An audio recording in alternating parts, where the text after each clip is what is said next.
Picture this. It's March 1942, MacDill Field, Florida. A sleek twin-engine bomber roars down the runway, lifts off, and within seconds, both engines fail. The aircraft cartwheels into Tampa Bay in a massive fireball. The next day, another crash, then another. For 30 consecutive days, one B-26 Marauder crashes every single day, killing crew after crew. Terrified pilots are walking into their commander's office, placing their wings on his desk, and refusing to fly. Senator Harry Truman's committee is demanding the entire program be shut down. The Martin B-26 has earned the most feared nickname in aviation history, the Widowmaker. But here's what nobody expected. This same aircraft would go on to have the lowest combat loss rate of any Allied bomber in World War II. The Marauder would deliver precision strikes that changed the course of battles from North Africa to D-Day. German Luftwaffe ace Adolf Galland would later write in his memoirs, "The American medium bombers, particularly the B-26, were the most difficult targets, fast, heavily armed, and flying in tight defensive boxes. Attacking them was nearly suicidal." This is the story of aviation's most dramatic transformation, from death trap to deadly weapon. A story written in blood, courage, and the harsh lessons of total war. September 1939. While Hitler's panzers rolled into Poland and the Luftwaffe demonstrated the terrifying effectiveness of air power, America's Army Air Corps faced an uncomfortable truth. They were years behind. For 2 decades, America had retreated into isolationism. While Germany built the Heinkel He at 111 and Junkers Ju 88, American aviation focused on luxurious airliners like the DC-3. The wake-up call came hard and fast. In March 1939, with war clouds gathering over Europe, the Army Air Corps issued an urgent competition. Design a high-speed medium bomber capable of defending itself, carrying a substantial bomb load, and, most critically, going into production immediately. The winner was revolutionary. 26-year-old engineer Peyton Magruder designed a radical aircraft for the Glenn Martin Company. Short, stubby wings for unprecedented speed, tricycle landing gear, an all-plexiglass nose, and twin Pratt & Whitney engines producing 2,000 horsepower each. Top speed, over 300 miles per hour, faster than many fighters of the day. But here's where the seeds of disaster were planted. The design was so rushed, so urgent, that it went straight from blueprint to production line. No prototype, no testing phase, no time to work out the bugs. Veteran B-26 pilot Bill Conlon remembered, "My first impression going out to the flight line was that I was getting into something that would be the most modern that I had envisioned of anything flying up to that point. I knew that I was in something different when I first climbed into that cockpit." What he didn't know yet was that he was climbing into what many would call a flying coffin. Then the Army made everything worse. Weeks after the contract was signed, they demanded modifications, extra armor plating, torpedo racks, a dorsal gun turret. The weight ballooned. Magruder's streamlined Speed Demon became dangerously overloaded. December 7, 1941. Pearl Harbor. Suddenly, America needed combat-ready bombers immediately, and the B-26 was rushed to frontline units. Young pilots, barely out of flight school, found themselves strapping into an aircraft that required the touch of a test pilot. The problems cascaded. Nose wheel struts collapsed. Hydraulic lines burst. Fuel systems clogged. The untested 4-blade propellers failed regularly. BS-26 pilot Robert Woody recalled, "One of the first ones I flew was the 11th airplane off the line. The second day I was there, one of them went off the end of the runway and exploded. Let's just say they had my attention. To understand why the B-26 was killing so many pilots, you need to understand one critical number, 125 miles per hour. That was the B-26's minimum landing speed, the slowest it could fly before it would stall and drop from the sky like a stone." Here's the problem. The trainers these young pilots had learned on, aircraft like the AT-6 Texan and AT-17 Bobcat, landed at 65 to 75 miles per hour. The B-25 Mitchell, another twin-engine medium bomber, landed at 95 miles per hour. The B-26 landed at 125 miles per hour, nearly twice as fast as their trainers, and 30% faster than comparable aircraft. In simple terms, the B-26's wings were too small for its weight. Those wings generated tremendous speed, but required tremendous speed to generate enough lift to stay airborne. Pilot Harold Thomas explained the consequences. When you came in for a landing, you didn't just bring it in with a nice controlled approach like in a trainer. You brought it in at a very steep angle at high speed, and at the very last minute, you would flare it out. If your timing was right, you'd grease it on. If not, you'd splatter it pretty hard. Do it too high, and you'd hit even harder. But here's what made it lethal for inexperienced pilots: muscle memory. After hundreds of hours and trainers landing at 70 miles per hour, pilots instinctively wanted to slow down on approach. It felt dangerously fast coming in at 125 miles per hour. Every instinct screamed to pull back the throttle, to slow down. But if you slowed below 120 miles per hour in a B-26, the aircraft would stall. And at low altitude, there was no time to recover. The plane would simply fall out of the sky. Aviation engineer Vincent Burnett, who later helped save the B-26's reputation, put it bluntly: the Marauder doesn't forgive. Other aircraft will wallow, will warn you with buffeting, will give you time to add power. The B-26 just quits flying instantly. The statistics bore this out. Analysis of the training accidents revealed that 80% of fatal crashes occurred during takeoff or landing, and most were due to stall spin accidents at low altitude. This wasn't a flaw in the aircraft, it was a design trade-off. Magruder had chosen speed over forgiveness, performance over safety margins. In combat, that high speed would save countless lives. But in training, with inexperienced pilots, it was a death sentence. The Army Air Force faced a brutal choice: abandon the fastest medium bomber in the world, or accept the casualties until pilots learned to master it. They chose the latter, and the body count continued to climb. Trainee pilots, accustomed to slower bombers, would come in too slow. The B-26 would stall, snap into a spin, and auger straight into the ground. There was no recovery time, no second chance. Pilot John Marshall witnessed the carnage. "I lost a bunch of friends. We had 7 of us graduate from cadet school at Luke Field. In 6 weeks, out of 7 men, only 2 were left alive. The other 5 were dead." By early 1942, the statistics were damning. 165 accidents, dozens of crews killed. More B-26s were being destroyed in training than in combat. Senator Truman's committee recommended immediate cessation of all production and flying operations, but across the Atlantic, German intelligence was taking note. A captured Luftwaffe intelligence report from spring 1942 stated, "The Martin B-26 appears to be experiencing significant difficulties in training. However, the design specifications suggest a formidable weapon system if operational challenges can be overcome. Speed and armament are concerning. The Germans were right to be concerned. The Army Air Force still believed in the B-26. They just needed the right man to save it." Enter General James "Jimmy" Doolittle, fresh from his legendary raid on Tokyo, America's most celebrated pilot, and a man who'd never met an aircraft he couldn't master. Doolittle arrived at MacDill Field and immediately grasped the problem. It wasn't the aircraft that was defective, it was the training. He organized a complete overhaul of pilot instruction and maintenance procedures. Then Doolittle did something audacious. He organized a public demonstration at MacDill Field, inviting every terrified trainee pilot to watch. Legendary test pilot Vincent "Squeak" Burnett would fly the B-26 to its absolute limits. Hundreds of young pilots gathered on the tarmac, many convinced they were watching a dead man. Burnett took off, then proceeded to perform maneuvers that seemed impossible: steep climbs, tight banking turns, and then, the moment that changed everything, he shut down one engine at altitude and brought the B-26 in for a perfect single-engine landing. The crowd stood in stunned silence. Then Doolittle himself climbed into the cockpit. He took off, flew aerobatics over the field, and landed the supposedly deadly aircraft as smoothly as a trainer. Pilot Harold Thomas remembered, "Doolittle wrung that airplane out over the top of the airport with all the young pilots watching. We said, 'Jesus, if he can do that, we can too.'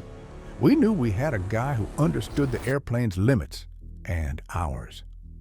The maintenance crews received intensive training. Mechanics learned every system, every potential failure point. Pre-flight checks became exhaustive. The casual approach to aviation maintenance ended. By November 1942, the 319th Bomb Group deployed to North Africa for Operation Torch. The WW2 Marauder was going to war. This would be the ultimate test. The early missions were catastrophic. Pilot Robert Schaffer recalled, "What happened in Africa was we had no strategy whatsoever.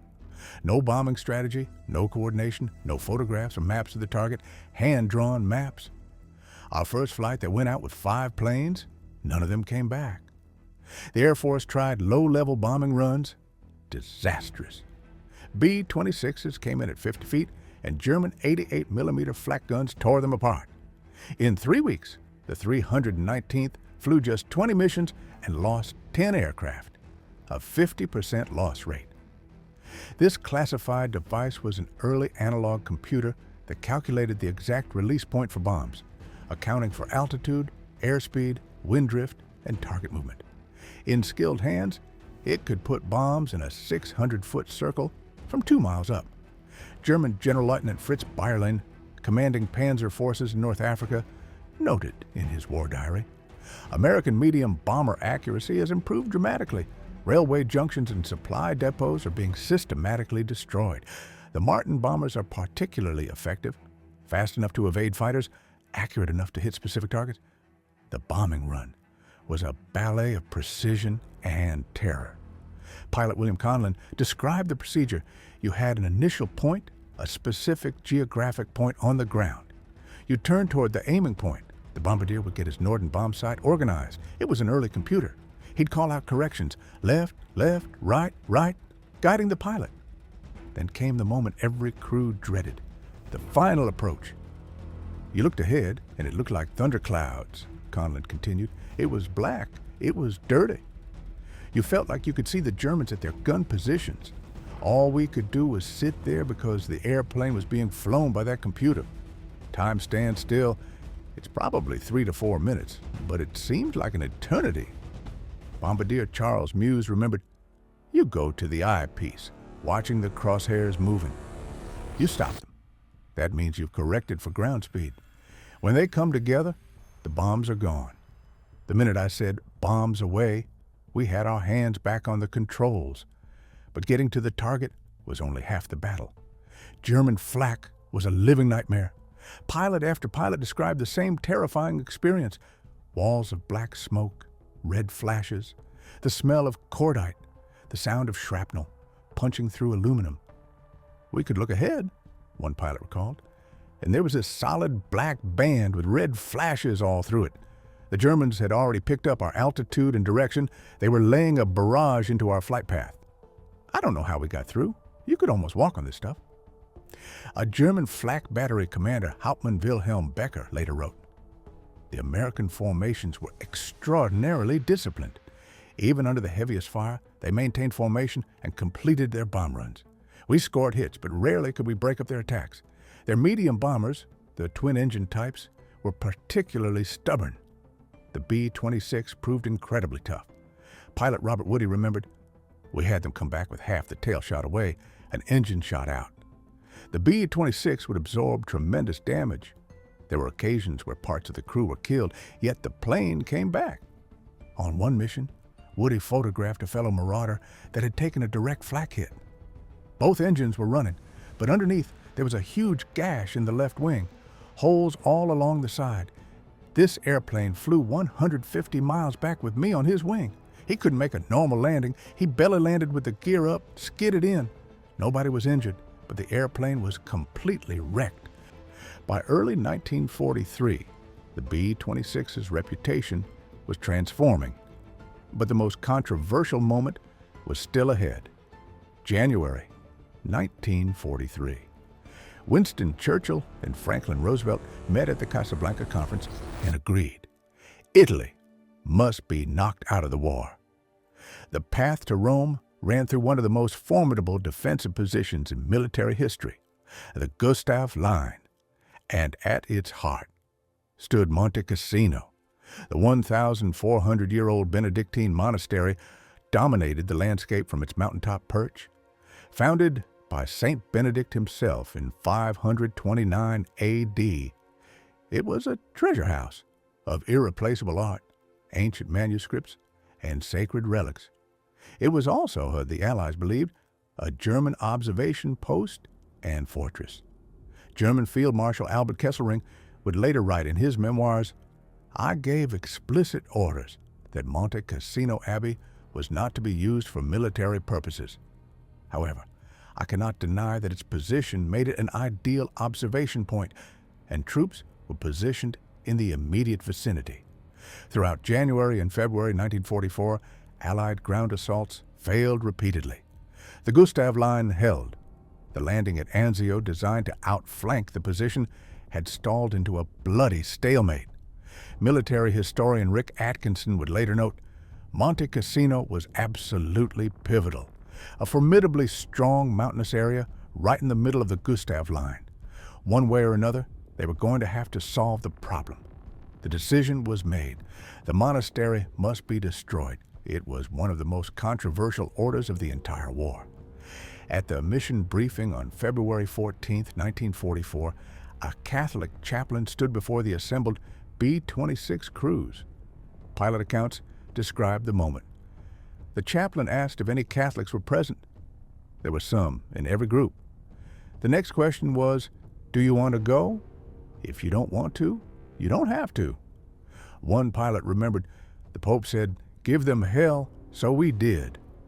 The morning of February 15th dawned clear over Italy, the sky filled with aircraft, 229 heavy bombers, followed by wave after wave of medium bombers, B-17S, B-24S, B-25S, and finally the B-26 Marauders.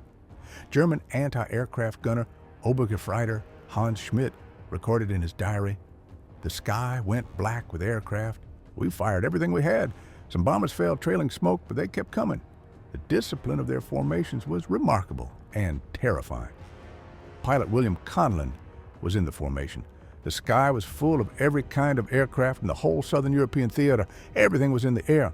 We were getting shot up pretty good, but the pilot doesn't see a lot. He goes up there on leadership, flies to the bomb run, and at that point, the Norden bomb site takes over. Bombardier accounts describe watching through the bomb site as their bombs fell away, then seeing the impacts below. I remember seeing the casino, the white building sitting up there. We made our bomb run, and as we dropped our bombs, I could see them exploding from one end to the other. Nothing but dust underneath. In less than 4 hours, 1,150 tons of bombs fell on Monte Cassino. The ancient monastery was reduced to rubble. The bombing was devastatingly accurate. Pilot Robert Schaffer recalled, "It was solid stone, 6 to 8 foot thick walls. We knocked it down to rubble. We went twice a day until we finally knocked it down and killed every German big enough to die." But then came the bitter irony. German paratroopers of the 1st Fallschirmjäger Division, who had actually avoided the monastery out of respect, now occupied the ruins. The rubble provided better defensive positions than the intact building ever had. General Lieutenant Fridolin von Zenger und Edelin, commanding German forces at Cassino, later wrote, "The bombing of the abbey was a tragic mistake by the Allies. Before, we respected it as a cultural monument. After, its ruins became our fortress. The Allies handed us a better defensive position. The British and American ground assault that followed was a bloodbath. Despite the accurate bombing, Allied forces couldn't break through. It would take 3 more months and 3 more massive battles before Monte Cassino finally fell in May 1944. Military historian Rick Atkinson observed, "The bombing itself worked reasonably well. The B-26s did a good job. The bombing was quite accurate. But the Allied operation to smash through the Gustav Line failed. The Germans simply occupied the ruins. Yet, for the B-26 Marauder, Monte Cassino was a turning point. The precision, the discipline under fire, the ability to deliver devastating firepower exactly where needed, the Widowmaker had become a master weapon." By June 1944, The Marauders were ready for their greatest challenge, D-Day. In the pre-dawn darkness of June 6, 1944, B-26 formations roared over the English Channel. Their mission: soften German defenses before the landings, attack troop concentrations, destroy communications, and cut off reinforcements. Pilot accounts describe flying over the massive invasion fleet below, thousands of ships stretching to the horizon. "You could have walked across the channel on the decks of those ships," one pilot remembered, "and we were heading to clear the way." The Marauders of the 9th Air Force flew mission after mission, sometimes 3 sorties per day. They struck coastal batteries, destroyed bridges, cratered roads, and turned German defensive positions into moonscapes. A German soldier, Gefreiter Heinrich Sevelow, defending Omaha Beach, later recalled, "The American bombers came in waves. Before the landing ships arrived, they had already turned our positions into craters. The noise was indescribable. The earth shook continuously." As Allied forces broke out from Normandy, the B-26s shifted to interdiction missions, destroying the road and rail networks that German reinforcements desperately needed. They were ideally suited for this work, fast enough to evade fighters, accurate enough to hit bridges and rail junctions, tough enough to absorb punishment and keep flying. August 1944 brought another challenge. The heavily fortified French port of Toulon, designated a fortress by Hitler himself. The port bristled with hundreds of shore batteries and anti-aircraft guns. If it was to be captured, those guns had to be neutralized. The Marauders flew 48 separate missions against Toulon, one of the most concentrated bombing campaigns of the war. Pilot testimony from the Toulon campaign reveals the Marauder at peak effectiveness. From 10,000 to 11,000 feet, we could put 90% of our bombs in a 600-foot circle. We could hit the target, defend ourselves, and get back. In just 48 missions, losing only 8 aircraft, the B-26 dropped one of the most concentrated barrages of the war. On August 23, 1944, Toulon fell. The precision bombing that military planners had dreamed of in 1939 had finally been achieved. German General Johannes Blaskowitz, commanding Army Group G in southern France, reported to Berlin, "Enemy medium bomber accuracy makes defensive positions untenable. The American Martin bombers strike with devastating precision. Troop movements by day have become suicidal." By late August, Paris was liberated. As Allied forces pushed toward Germany, the B-26s continued their relentless campaign, destroying bridges over the Rhine, obliterating rail yards, and systematically dismantling Germany's ability to move troops and supplies. But even in the final months of the war, flying the Marauder remained deadly work. Bombardier Charles Meuse experienced this firsthand on a mission over the Rhine in early 1945. We were about 20 miles from Strasbourg when we took a hit in the bomb bay. We realized immediately we weren't going to make it. It was chaotic. Both engines were failing. We had fire. There was no mystery about it. The co-pilot's parachute strap caught in his seat. Meuse reached between the seats, pulled the release, and freed him. He was the first one out. The top turret gunner was dead. The tail gunner and radio gunner made their escape past the landing gear. Meuse and the pilot debated staying with the aircraft. They could see the Rhine River, see safety. We finally said, no, we're taking the way out. And out we went. I remember the tremendous quiet as you're hanging on a parachute, swinging gently in the breeze, hoping everyone made it. Meuse was captured along with his crew and spent the final months of World War II as a prisoner of war. A German guard told him, "You American flyers are lucky. Your B-26, very strong airplane. Many times we shoot, but they keep flying. Not like our bombers." May 8, 1945, victory in Europe. The final statistics told a remarkable story. The B-26 Marauder had the lowest loss rate per mission of any Allied bomber in the European theater, less than 0.5%. Over 129,000 combat missions flown. More than 169,000 tons of bombs dropped with unprecedented accuracy. Pilot Harold Thomas reflected, considering its birth when it came out and how many people it had killed, it was a bad airplane. But as we learned to fly it and the mechanics learned to maintain it, it became a good airplane. Come home on one engine, holes all over and still flying. We kind of loved that airplane after seeing what it did for us. And if you want to explore more untold stories of the legendary aircraft that shaped our world, make sure to subscribe.